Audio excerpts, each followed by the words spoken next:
ರಾಶಿಯಲ್ಲೇ ಗುರು, 2ನೇ ಮನೆಯಲ್ಲಿ ಜೂನ್ ನಂತರ ಗುರುವಿನ ಸಂಚಾರ, 3ನೇ ಮನೆಯಲ್ಲಿ ಕೇತು ಇರತಕ್ಕಂಥದ್ದು.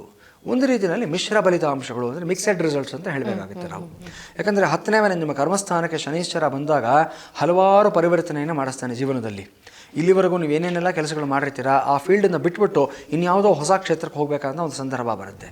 ರಾಜಕಾರಣಿಗಳು ಎಕ್ಸಲೆಂಟ್ ರಿಸಲ್ಟ್ಸ್ನ ಪಡ್ಕೊಳ್ತಾರೆ. ಮಿಥುನ ರಾಶಿನವರು ಯಾರೇ ಆಗಿರಲಿ ಖಂಡಿತವಾಗಲೂ, ಅದರಲ್ಲೂ ಸಹ ಸ್ವಲ್ಪ ಮಟ್ಟಿಗೆ ತೆರೆಮರೆಗೆ ಹೋಗಿರತಕ್ಕಂಥ ರಾಜಕಾರಣಿಗಳು ಇಲ್ಲಿಂದ ಆಚೆಗೆ ಮುಂದಿನ 1 ವರ್ಷದಲ್ಲಿ ಪ್ರತಿಪಕ್ಷದಲ್ಲಿದ್ದಾರೆ ಅಂತಂದರೆ ನಿಮ್ಮನ್ನು ಯಾರೂ ತಡೆಯೋದಕ್ಕಾಗೋದಿಲ್ಲ, ವಿಜೃಂಭಿಸ್ಬಿಡ್ತೀರಾ ನೀವು.